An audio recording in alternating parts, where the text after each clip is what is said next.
So we pick up this morning in verse 12, picking up where the angels had just finished telling the disciples who just heard from Jesus their mission in life, and they just watched him ascend, now understanding what their purpose was. And Jesus said to them, back in verse 4, now you go to Jerusalem and you wait. We're going to pick up here.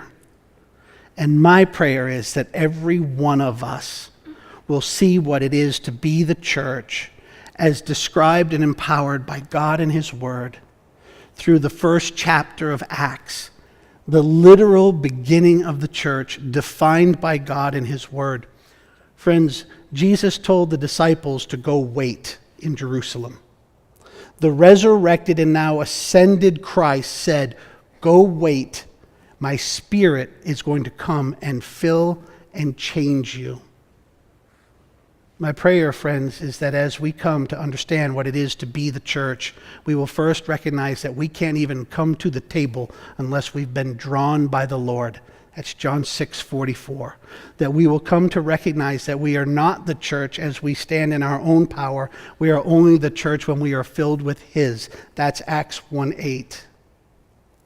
And this morning, having seen the vision for the church, the fusion of the church, the mission of the church, and then the ascension tension of the church in verses 1 through 11, I share with you this morning the DNA of the church.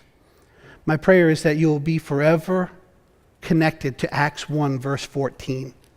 For you will see everything else in this passage is going to hinge around Acts 1:14. It's who we are. It's the changed, Spirit-filled, Spirit-led people of God who live unified.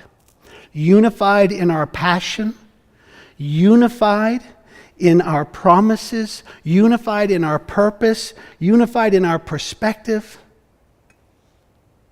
It's to be one people of God.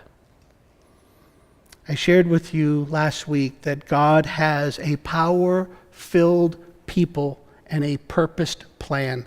It is the church. You and I, if this is who we are, we're going to live differently.